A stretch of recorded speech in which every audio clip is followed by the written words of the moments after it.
राधे राधे सभी को। एकादशी की बहुत बहुत शुभकामनाएं। उत्पत्ति एकादशी कथा। उत्पत्ति एकादशी का व्रत हेमंत ऋतु में मार्गशीर्ष मास के कृष्ण पक्ष गुजरात महाराष्ट्र के अनुसार कार्तिक को करना चाहिए। इसकी कथा इस प्रकार है। युधिष्ठिर ने भगवान श्री कृष्ण से पूछा, भगवान, पुण्यमयी एकादशी तिथि कैसे उत्पन्न हुई? इस संसार में वह क्यों पवित्र मानी गई तथा देवताओं को कैसे प्रिय हुई?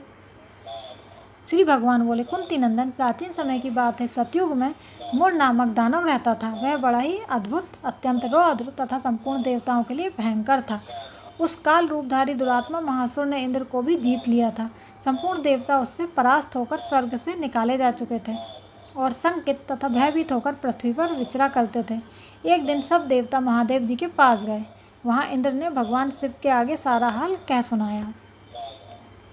इंद्र बोले, महेश्वर, ये देवता स्वर्गलोक से निकाले जाने के बाद पृथ्वी पर विचर रहे हैं। मनुष्यों के बीच रहना इन्हें शोभा नहीं देता। देव, कोई उपाय बतलाइए। देवता किसका सहारा लें? महादेव जी ने कहा, देवराज, जहाँ सबको शरण देने वाले, सबकी रक्षा में तत्पर रहने वाले जगत के स्वामी भगवान गरुड़ध्वज विराजमान है, वहाँ जाओ। वे तुम लोगों की रक्षा करेंगे। भगवान श्री कृष्ण कहते हैं, युधिष्ठिर, महादेव जी की यह बात सुनकर परम बुद्धिमान देवराज इंद्र संपूर्ण देवताओं के साथ क्षीर सागर में गए, जहाँ भगवान गदाधर सो रहे थे। इंद्र ने हाथ जोड़कर उनकी स्तुति की। इंद्र बोले, देव देवेश्वर, आपको नमस्कार है। देव, आप ही पति, आप ही मति, आप ही कर्ता और आप ही कारण हैं। आप ही सब लोगों की माता और आप ही इस जगत के पिता हैं। देवता और दानव दोनों ही आपकी वंदना करते हैं। पुंडरीकाक्ष, आप देवताओं के शत्रु हैं। मधुसूदन, हम लोगों की रक्षा कीजिए। प्रभु जगन्नाथ, अत्यंत उग्र स्वभाव वाले महाबली मुर नामक दैत्य ने इन संपूर्ण देवताओं को जीतकर स्वर्ग से बाहर निकाल दिया है। भगवान देव देवेश्वर, शरणागत वत्सल, देवता भयभीत होकर आपकी शरण में आए हैं।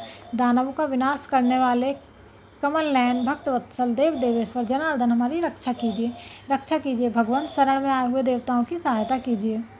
इंद्र की बात सुनकर भगवान विष्णु बोले, देवराज, यह दानव कैसा है? उसका रूप और बल कैसा है तथा उस दुष्ट के रहने का स्थान कहाँ है? इंद्र बोले, देवेश्वर, पूर्व काल में ब्रह्मा जी के वंश में तालजंघ नामक एक महान असुर उत्पन्न हुआ था, जो अत्यंत भयंकर था। उसका पुत्र मुर दानव के नाम से विख्यात है। वह भी अत्यंत उत्कट, पराक्रमी और देवताओं के लिए भयंकर है। चंद्रावती नाम से प्रसिद्ध एक नगरी है, उसी में स्थान बनाकर वह निवास करता है। उस दैत्य ने समस्त देवताओं को परास्त करके उन्हें स्वर्गलोक से बाहर कर दिया है। उसने एक दूसरे ही इंद्र को स्वर्ग के सिंहासन पर बिठाया है।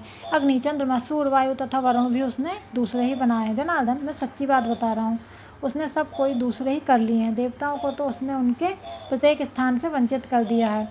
इंद्र की यह बात सुनकर भगवान जनार्दन को बड़ा क्रोध आया। उन्होंने देवताओं को साथ लेकर चंद्रावती नगरी में प्रवेश किया। भगवान गदाधर ने देखा कि दैत्यराज बारंबार गर्जना कर रहा है और उससे परास्त होकर संपूर्ण देवता दसों दिशाओं में भाग रहे हैं। अब वह दानव भगवान विष्णु को देखकर बोला, खड़ा रहे, खड़ा रहे। उसकी यह ललकार सुनकर भगवान के नेत्र क्रोध से लाल हो गए। वे बोले, अरे दुराचारी दानव, मेरे इन भुजाओं को देख। यह कहकर श्री विष्णु ने अपने दिव्य बाणों से सामने आए हुए दुष्ट दानवों को मारना आरंभ किया। दानव भय से बेहाल हो उठे। पांडुनंदन, तत्पश्चात श्री विष्णु ने दैत्य सेना पर चक्र का प्रहार किया। उससे छिन्न भिन्न होकर सैकड़ों योद्धा मौत के मुख में चले गए। इसके बाद भगवान मधुसूदन बद्रिका आश्रम को चले गए। वहाँ सिंहवती नाम की गुफा थी, जो 12 योजन लंबी थी। पांडुनंदन, उस गुफा में एक ही दरवाजा था। भगवान विष्णु उसी में सो गए। वह दानव मुर भगवान को मार डालने के उद्योग से उनके पीछे पीछे तो लगा ही था उसने भी उसी गुफा में प्रवेश किया। वहाँ भगवान को सोते देख उसे बड़ा हर्ष हुआ। उसने सोचा, यह दानवों को भय देने वाला देवता था, निसंदेह इसे मार डालूंगा। युधिष्ठिर, दानव के इस प्रकार विचार करते ही भगवान विष्णु के शरीर से कन्या प्रकट हुई, जो बड़ी रूपवती, सौभाग्यशालिनी तथा दिव्य अस्त्रों शस्त्रों से सुसज्जित थी। वह भगवान के तेज के अंश के से उत्पन्न हुई थी। उसका बल और पराक्रम महान था। युधिष्ठिर, दानव राज मुर ने उस कन्या को देखा। कन्या ने युद्ध का विचार करके दानव के साथ युद्ध के लिए याचना की। युद्ध छिड़ गया। कन्या सब प्रकार की युद्ध कला में निपुण थी। वह मुर नामक महान असुर उसके हुंकार मात्र से राख का ढेर हो गया।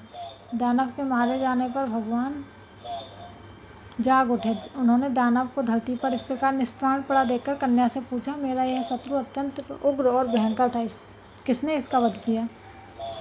कन्या बोली, स्वामी, आपके प्रसाद से मैंने इस महादैत्य का वध किया है। श्री भगवान ने कहा, कल्याणी, तुम्हारे इस कर्म से तीनों लोकों के मुनि और देवता आनंदित हुए हैं। अतः तुम्हारे मन में जैसी इच्छा हो उसके अनुसार मुझसे कोई वर मांग लो। देव दुर्लभ होने पर भी वह वर मैं तुम्हें दूंगा, इसमें तनिक भी संदेह नहीं है।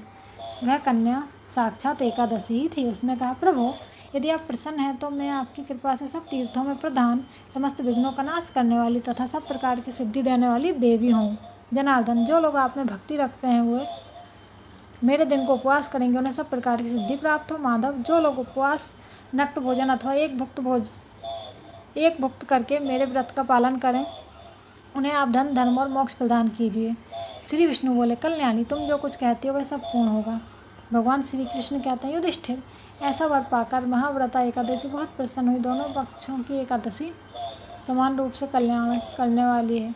इसमें शुक्ल और कृष्ण का भेद नहीं करना चाहिए। यदि उदया काल में थोड़ी सी एकादशी, मध्यकाल में पूरी एकादशी और अंत में किंचित त्रयोदशी हो तो वह त्रिस्पर्शा एकादशी कहलाती है। वह भगवान को बहुत ही प्रिय है। यदि एक त्रिस्पर्शा एकादशी को उपवास कर लिया जाए तो 1000 एकादशी व्रतों का फल प्राप्त होता है। अतः इसी प्रकार द्वादशी में पारण करने पर 1000 गुना फल माना गया है।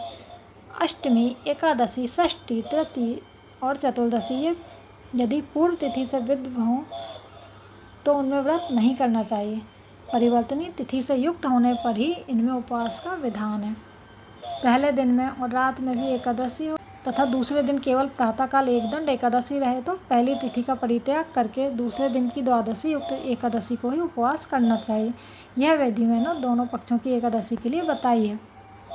जो मनुष्य एकादशी को उपवास करता है वह वैकुंठ धाम में जाता है, जहाँ साक्षात भगवान गरुड़ध्वज विराजमान रहते हैं। जो मानव हर समय एकादशी के महात्म का पाठ करता है उसे 1000 गोदान के पुण्य का फल प्राप्त होता है। जो दिन या रात में भक्तिपूर्वक इस महात्म का श्रवण करते हैं वे निसंदेह ब्रह्महत्या आदि पापों से मुक्त हो जाते हैं। एकादशी के समान पापनाशक दूसरा कोई नहीं है। जय हो उत्पन्ना एकादशी, जय उत्पन्ना उत्पत्ति एकादशी कथा। जय श्री हरि, जय श्री राधे। शुभ एकादशी।